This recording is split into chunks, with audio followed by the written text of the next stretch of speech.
오늘 여러분들과 함께 이 성경 필사에 대해서 함께 나눌 텐데요. 이 성경 필사 부제가 있습니다. 몸에 새기는 하나님의 말씀이라는 부제입니다. 오늘 여러분들과 이 성경 필사를 진행할 때 이런 차례로 함께 진행하고자 합니다. 첫 번째는 성경 필사의 정의입니다. 성경 필사가 무엇인지 간략하게 살펴볼 것이고요. 그리고 성경 필사의 역사, 그리고 성경 필사의 목적, 성경 필사의 유익, 성경 필사의 방법, 성경 필사의 사례를 차례대로 살펴본 뒤에 마지막 마치는 말로 순서를 마무리하고자 합니다. 먼저 첫 번째 성경 필사의 정의인데요.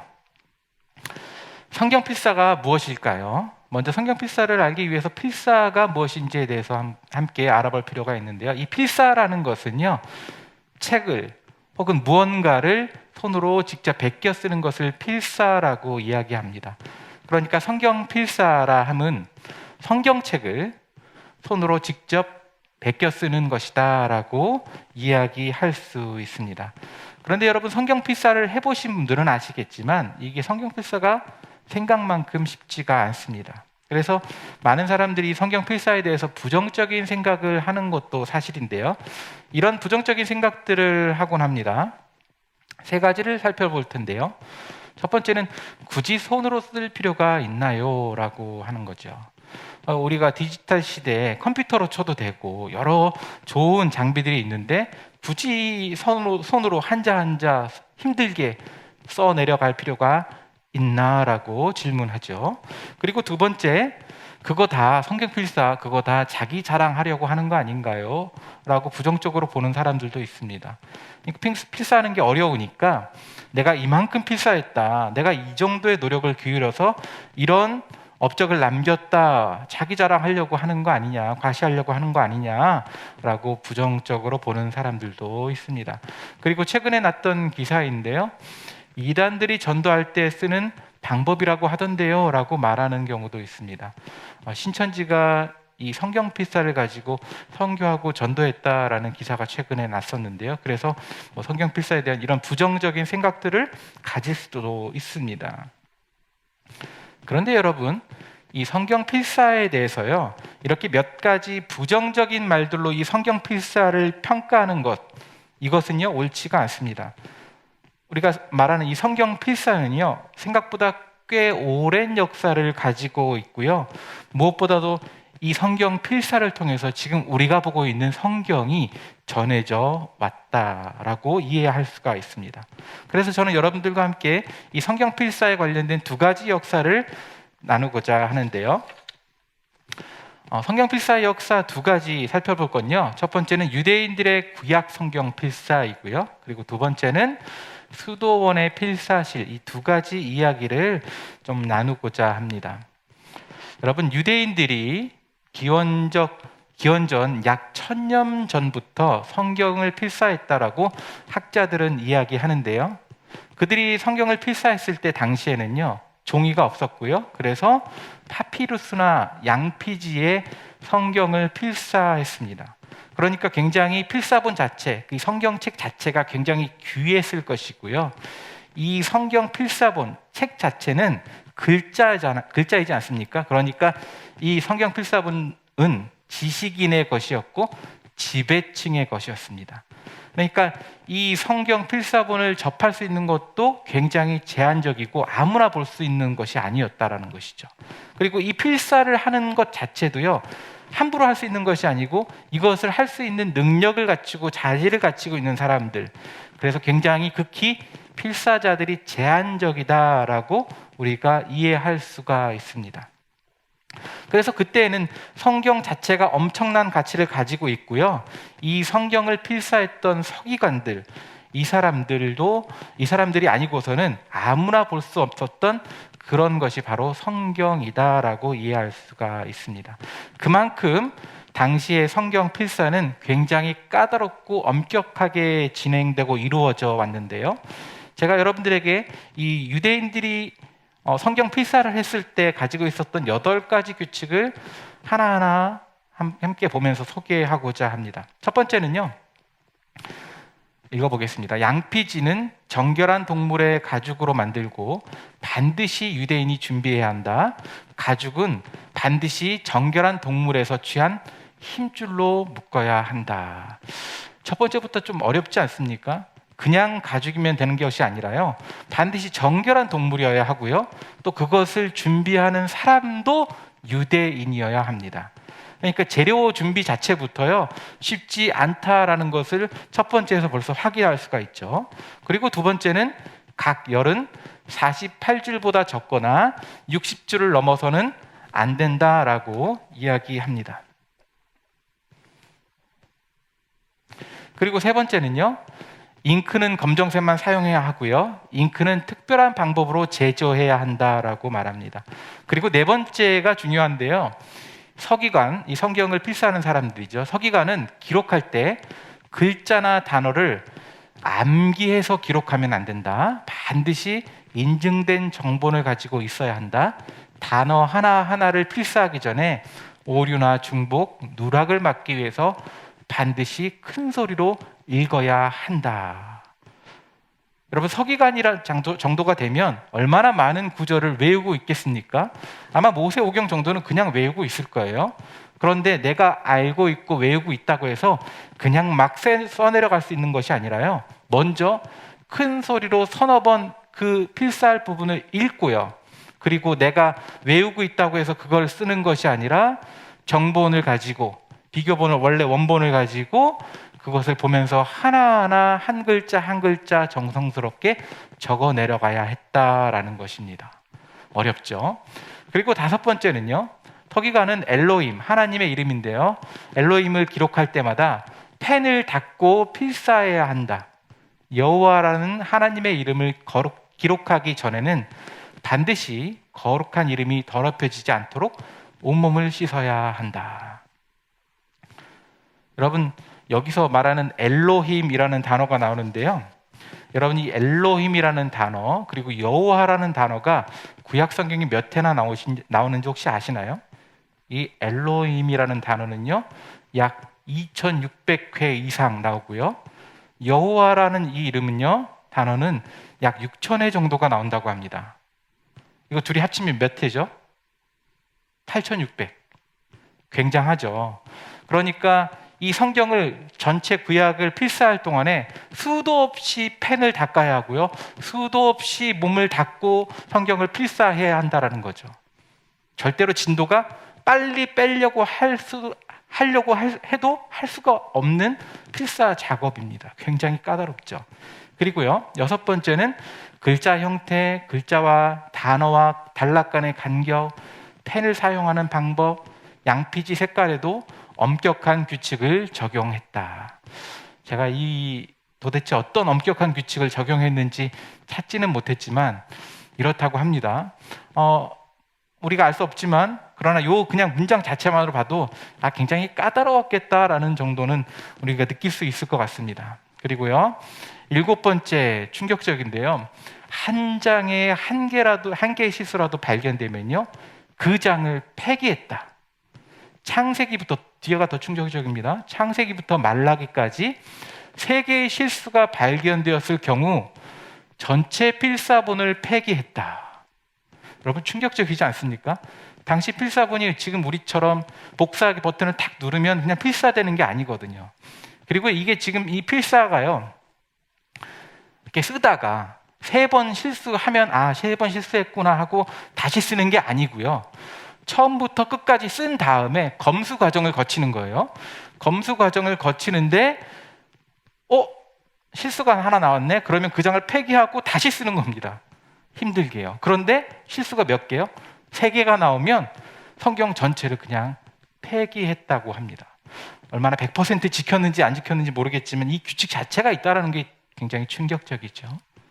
그리고 마지막으로 여덟 번째, 그들은 모든 말씀과 모든 문자의 숫자 값을 계산했다. 그중 글자 수가 정확하지 않거나 한 글자가 다른 글자와 맞닿아 있을 경우 즉시 그 필사본을 폐기했다. 여러분, 이 8가지 규칙이 어떻게 느껴지십니까? 좀 너무하지 않습니까? 얼마나 힘들게 한자 써내려갔을 텐데 이런 규칙들을 적용해서 성경을 적은 것들 필사본들을 폐기하고 그랬다라고 생각하면 굉장히 충격적입니다. 그런데 이거는 한편으로요, 성경을 그들이 얼마나 정확하게 후대에 전승하고자 했는지, 얼마나 하나님의 말씀을 인간의 실수로 훼손하지 않기 위해서 노력했는지를 보여주는 한 부분이다라고 우리가 생각할 수가 있는 것 같습니다. 그리고요, 여러분들과 함께 두 번째 수도원의 필사실에 대해서 함께 나누고 있습니다. 15세기에 구텐베르그라는 사람이 금속 활자를 발명하죠. 근데 금속 활자를 발명한 후에는 성경이 대중적으로 보급되기 시작했는데요. 그 이전에는요, 이 성경이 그렇게 대중적인 책이 아니었습니다. 그러면 누가 성경을 보급했느냐? 수도원에 필사실이 있었다고 이야기하는데요. 아무나 필사를 하는 것이 아니고요. 이 필사실과 관련돼서 네 가지를 나누겠습니다. 첫 번째는 훈련받은 수도자들만이 할 수 있는 아주 특별한 활동이었다고 합니다. 이 수도원에서도 특별히 필사를 위해서 훈련받은 사람들이 이걸 하는 거예요. 그리고요, 수도원은요, 성경을 양산하고 보관하는 역할을 담당했어요.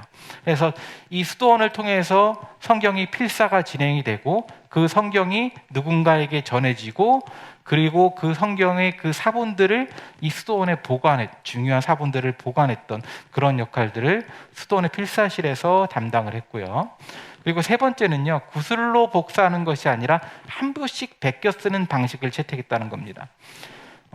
중세 시대 이전에 로마 시대에서는요, 필사하는 방법 중에서 하나가 원본을 낭독자가 읽는 거예요. 그럼 구슬로 읽는 겁니다. 그러면 그 구슬로 읽는 소리를 듣고 여러 사람이 한꺼번에 필사를 합니다. 그러면 필사를 하더라도 보고 하나씩 하나씩 필사를 하는 것보다 굉장히 대량 필사본이 나오겠죠. 그런데 수도원의 필사실에서는 그렇게 하지 않았고요, 한 부씩 한 부씩 정확하게 베껴 썼다라는 것입니다. 그리고 책 한 권의 양피지를 만들기 위해서는요, 수백 마리의 양이 필요했다고 이야기합니다. 여러분, 이걸만 봤을 때 참 필사의 작업이 굉장히 어려웠겠다라는 것을 좀 짐작해 볼 수 있는데요. 근데 우리가 보고 있는 성경은요, 흰색 종이 바탕에 검은색 글씨가 빽빽하게 채워진 그런 성경이죠. 그런데 중세 시대에 가지고 있었던 성경은, 보급된 성경들은 그런 성경만 보급된 것이 아니라 이런 성경들이 보급됐다고 합니다.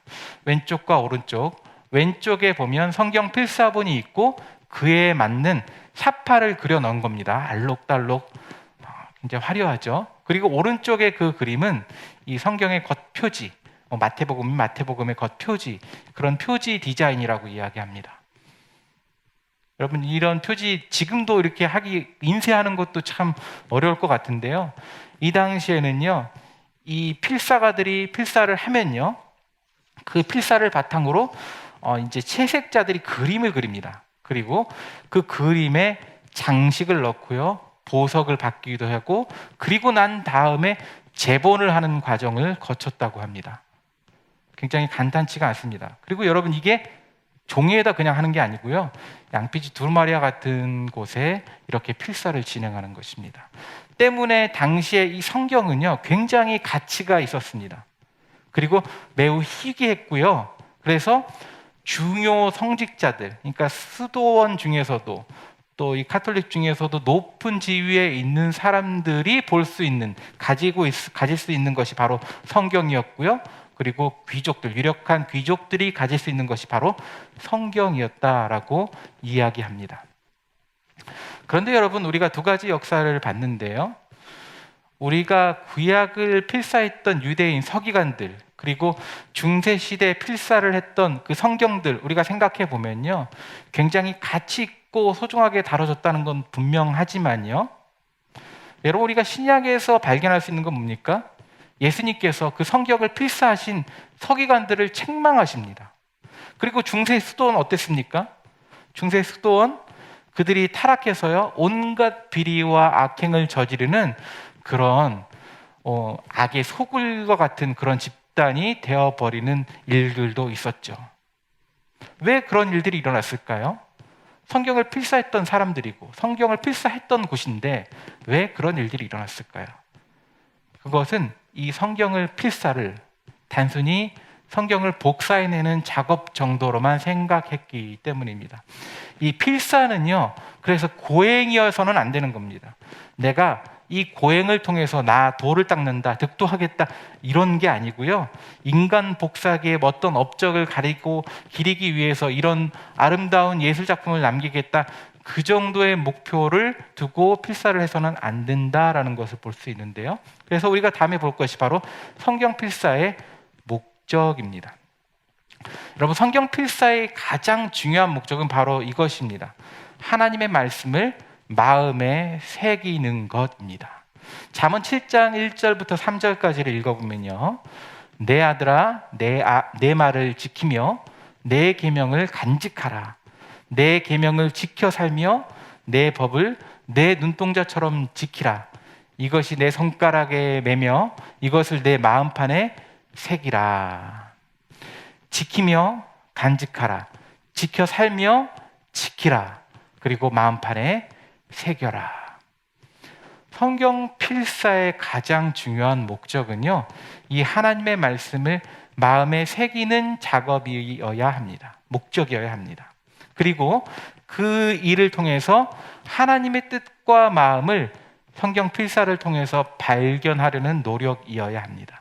이것이 성경 필사에 있어야 할, 반드시 포함되어야 할 중요한 목적이어야 한다라는 것이죠.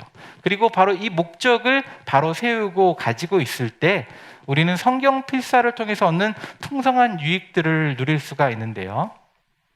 성경 필사가 주는 유익들은 이런 유익들이 있습니다. 첫 번째, 영적인 성숙의 기회가 됩니다. 여러분, 성경 필사를 하려면 보통 열심 갖고 되지 않습니다. 보통 각오 갖고 되지 않습니다. 근데 왜 성경 필사를 합니까? 하나님 말씀을 좀 더 가까이 하기 위해서죠. 그래서 그 시간들을 통해서 내 영혼이 하나님을 가까이 하게 되고 하나님의 말씀을 내 마음에 새기고 그 말씀에 순종하는 그 과정들을 통해서 영적인 성숙의 기회가 된다라는 것이죠. 그리고요, 말씀의 전체적인 맥락을요, 필사를 통해서, 그 과정을 통해서 잘 이해할 수 있게 되고요, 무엇보다 그 성경을 적은 기록자의 마음을 느낄 수가 있습니다. 다윗이 어떤 마음으로 그 구절들을 써내려갔을까? 하나님이, 예수님이 어떤 마음으로 이런 말씀을 주신 것일까? 이렇게 기록자의 마음을 느낄 수 있다는 것이죠. 그리고 세 번째로, 말씀 묵상의 효과를 얻게 됩니다. 여러분, 성경 필사가요, 그렇게 쉽게 단번에 순식간에 이루어지는 것이 아니잖아요. 그러니까 말씀을 차근차근 하나하나씩 세밀하게 살피게 되죠. 그 과정에서 말씀을 깊이 묵상하게 되고 이 말씀을 통해서 주시는 하나님의 뜻이 무엇인가를 생각하게 된다라는 것입니다. 그리고 네 번째는요, 마음의 감정을 다스릴 수가 있습니다. 이걸로 고행을 한다 이런 의미가 아니고요, 삶을 살다 보면 우리의 감정을 격동시키는 일들이 있지 않습니까? 살다 보면 고난도 만나고요, 어찌할 수 없는 그 시련을 경험하기도 합니다. 그때 이 성경 필사를 하면서 하나님의 말씀으로 차근차근 자신의 감정을 추스르는 것이죠. 세상을 보고 문제를 보고 내 감정의 상태에 집중하는 것이 아니라 하나님께 집중할 수 있게 되는 거죠. 그래서 내가 감정의 지배를 받는 것이 아니라 감정을 다스릴 수 있게 되는 것입니다. 그리고요, 통독의 5배에서 10배 효과가 있다고 합니다. 통독보다요. 훨씬 더 많은 효과를 가지고 있고요. 또 성경의 단어나 구절에 대한 이해와 습득이 훨씬 더 빨라진다라는 이런 성경 필사의 유익을 우리가 그 목적을 분명히 할 때 누릴 수가 있습니다. 그러면 여러분, 성경 필사의 방법은 어떤 것들이 있을까요? 성경 필사의 방법은요, 무엇보다 중요한 것은 이 첫 번째입니다. 성경 필사를 할 때 그냥 내가 써내려 간다가 아니라 성령님 도와주십시오, 성령님께 도움을 구하는 기도로 시작한다는 겁니다. 우리가 성경 필사가 내용을 채우는 것이 목적이 아니지 않습니까? 하나님의 뜻을 마음에 새기고 그 뜻을 분별하고 더 이해하기 위해서 성경 필사를 한다면 그 뜻을 하나님께서 깨닫게 해달라고, 성령께서 조명해 달라고 기도하고 도움을 요청하고 시작하라는 것입니다. 그리고요, 하루의 목표량을 정하고 시간과 장소를 정하고 구분해서 하라는 겁니다. 아, 내가 이제 성경 필사를 할 것이야 그라고 생각해서 너무나 높은 목표를 잡고 처음부터 무리해서 하면요, 절대로 하기가 어렵습니다. 조금 하다가 병납니다. 절대로 그렇게 하지 말고 하루 목표량을 적당하게 정하고요. 그리고 성경 필사를 하기 좋은 시간과 장소, 조용하게 집중할 수 있는 시간과 장소를 정해서 실행하는 것이 좋습니다. 그리고요, 처음부터 너무 긴 이사야나 이런 것들 긴 본문을 택하지 말고요, 짧은 본문으로 처음에 시작하는 것이 좋다고 이야기합니다. 분량이 적은 책으로 시작해서 성취감을 맛보는 것이죠. 아, 내가 이 정도로 이렇게 할 수 있구나, 이렇게 이 짧은 책에서 주시는 하나님의 은혜를 다시 한번 생각하면서 좀 더 긴 책으로 도전해 나가는 것입니다. 그리고 이것을 할 때, 성경 필사를 할 때 혼자 하는 게 참 어렵거든요. 무엇이든지 마찬가지인데 함께 할 사람들을 찾으라라는 것입니다. 우리 교회가 함께 성경 필사를 하고 있지 않습니까? 그래서 우리가 함께 성경 필사를 독려하고, 이렇게 좀 성경 필사를 힘들어하고 시작하기로 했는데 잘 하지 못하는 성도들이 있다면, 지체들이 있다면 함께 가자고 이렇게 끌고 가고, 그래서 성경 필사를 통해서 함께 유익을 누리는 그런 함께 할 사람들을 찾으라라고 이야기합니다. 그리고요, 필사를 위한 도구를 사용하는 것도 좋습니다. 어르신들은 필사를 하실 때 글자가 작으면 조금 보기 어려우시죠. 그래서 패드를 이용해서 큰 글씨로 보신다든가, 아니면 필사를 위한 전용 노트가 있습니다. 그래서 필사 노트를 구입을 해서 그 형식에 맞춰서 필사를 진행하신다든가, 아니면 우리가 필사 노트도 저희가 사용하는 것처럼 필사 구절이 있고 그 옆에 이제 필사를 하게 돼 있지 않습니까?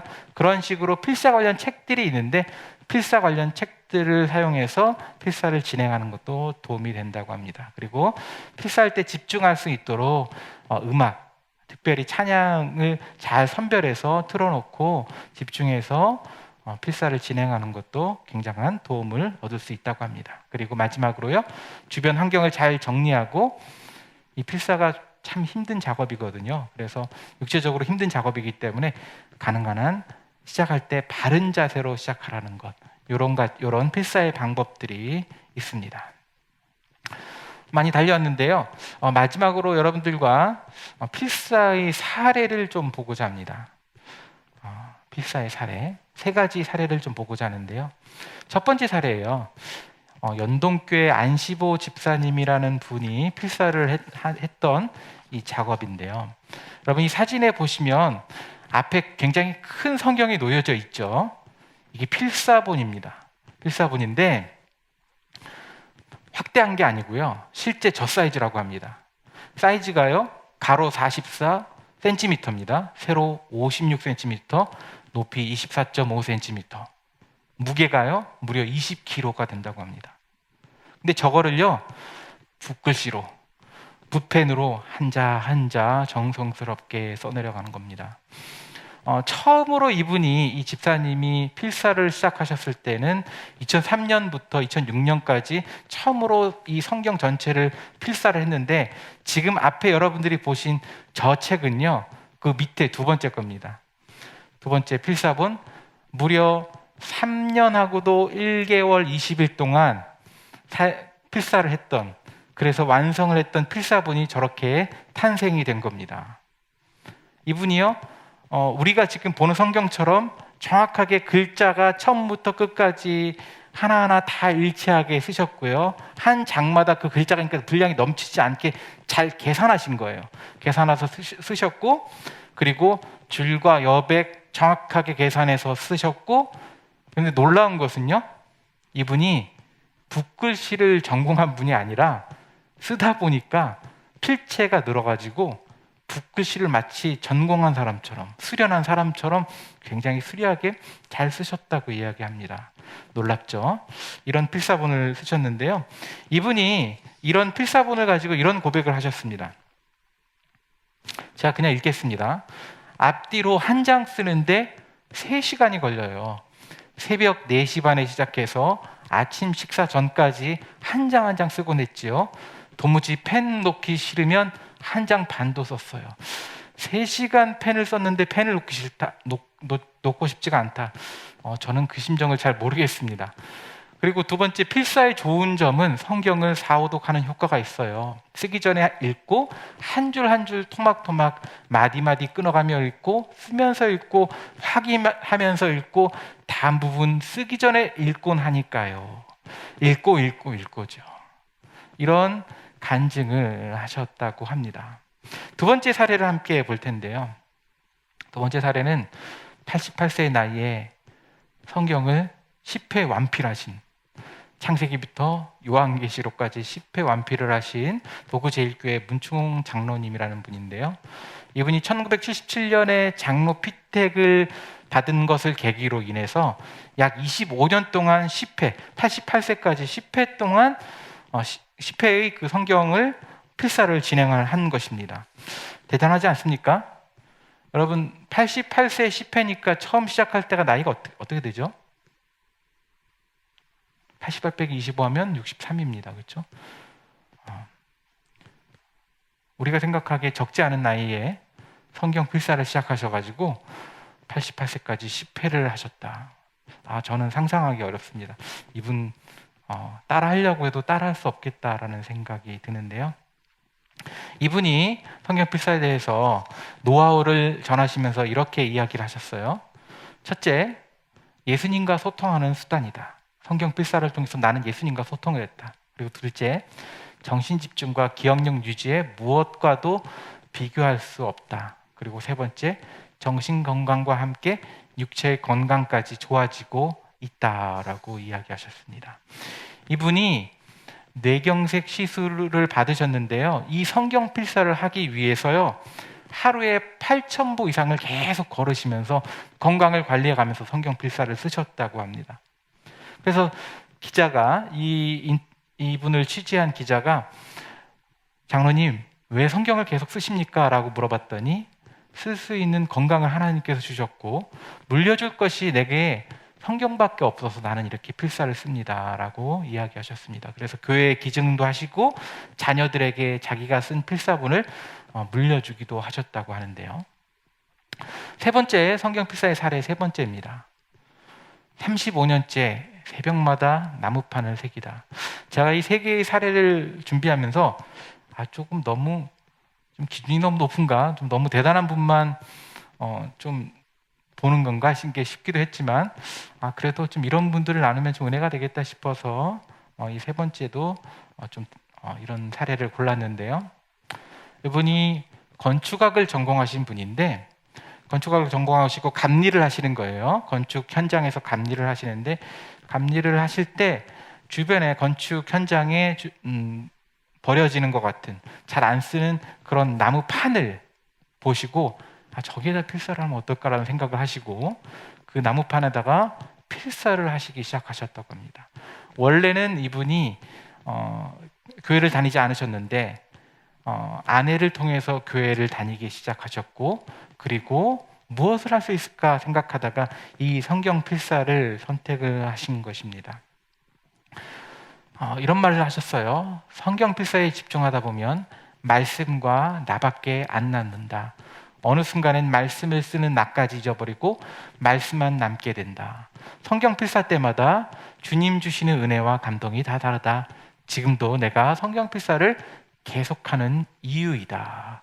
실제로 이분이 계속 지금도 활동을 하고 계시고요. 여러 전시회를 하고 계시다고 합니다. 이분의 작품 중에서 하나를 소개해드리면요. 여러분 뒤에 지금 빼곡하게 뭔가 까맣게 돼 있는 칠해진 것 같은 써진 것 같은 것들이 보이시죠? 이분의 작품입니다. 작품이면서 성경 필사본인데요. 이분이 지금 저기다가 성경 하나하나를 전체를 저 나무판에다가 쓰셨는데요. 지금 저 글자가 한 3mm 정도 된다고 해요. 글자 하나가 3mm 정도로 빼곡하게 오와 열 간격 다 맞춰서 이렇게 쓰신 거예요. 그래서 이분이 그냥 한글로만 쓰신 것이 아니라 성경 필사를 위해서 히브리어와 헬라어를 배우시고 성경 필사를 또 하셨다고 합니다. 대단하시죠? 우리가 이렇게 성경 필사의 사례를 봤는데요. 우리가 참 어떻게 보면 평생 가도 이분들의 반만큼이라도 할 수 있을까? 라는 생각이 들 정도의 사례들입니다. 그렇죠? 그런데 저는 이것을 우리가 하냐 못하냐, 우리도 이만큼 따라가느냐 못 따라가느냐, 그것보다도 다시 한번 이 성경 필사의 의미를 생각하면서 말씀을 마무리하고자 합니다. 여러분, 성경은요, 우리는 성경을 통해서요, 하나님의 말씀을 내 마음에 있게 해야 합니다. 그리고 그 수단 중에 하나가 바로 성경 필사입니다. 말씀 한 구절 볼 텐데요, 신명기 6장 6절에 이런 말씀이 있습니다. 오늘 내가 네게 명하는 이 말씀을 너는 마음에 새기고 라는 말씀인데요, 여러분, 원래 이 신명기의 말씀이 기록된 것은 모세가 이스라엘 백성들을 불러놓고 십계명의 말씀을 쭉 전한 다음에 너희 이거 실행할래? 실천할래? 안 할래? 이렇게 이제 얘기하는 장면인데요. 근데 그때 모세가 한 말 중에 하나입니다. 오늘 내가 네게 명하는 이 말씀을 너는 마음에 새기고. 근데 여기서 이 새기라라는 말이요, 앞에서 우리가 잠언에서 봤던 것처럼 글자를 새기다라는 뜻이 아니라 원래는 이 새기다라는 의미가 있게 하다라는 의미입니다. 그러니까 이 말씀은 좀 더 직역하자면 너는 이 말씀을 네 마음에 있게 해야 한다라는 의미이죠. 하나님의 말씀이 네 마음에 있도록 해야 된다. 하나님의 말씀으로 네 마음을 채워야 한다라는 뜻입니다. 이것이 바로 우리가 성경 필사할 때 반드시 기억해야 하는 말씀이고, 또 성경 암송이든 무엇을 하든지 반드시 기억해야 하는 말씀이라고 생각을 합니다. 우리가 하나님을 좀 더 알기 위해서 많은 것들을 합니다. 그중 하나가 필사가 되겠죠. 그때 우리는 이 말씀을 마음에 두고, 하나님, 내가 하나님의 그 말씀을 내 마음에 두겠습니다. 내 마음에 있게 하겠습니다. 주님, 그 말씀이 내 마음을 채울 수 있도록 도와주십시오 라는 마음으로, 기도하는 마음으로 성경 필사를 진행한다면 우리가 이전보다 하나님의 말씀을 삶의 체험 가운데 더욱더 분명하고 구체적으로 경험하게 될 것이고요, 이전에는 깨닫지 못했던 하나님의 신비롭고 비밀하고 놀라운 뜻이 여러분들 가운데 깨달아지는 은혜가 있을 줄 압니다. 이 은혜를 우리 강남 비전교회 지금 필사를 진행하고 있는 많은 성도님들, 또 그리고 필사를 고민하고 있는 많은 성도님들에게 도전이 되고 또 교훈이 되고 마음에 남는 말씀이 되기를 바랍니다. 함께 기도하겠습니다. 하나님 아버지, 오늘 성경 필사에 대해서 함께 살펴보았습니다. 하나님께서 우리에게 주신 이 성경은 많은 사람들의 노력을 통해서 정말 엄격하게 우리 가운데 우리의 손에 들려진 하나님 말씀입니다.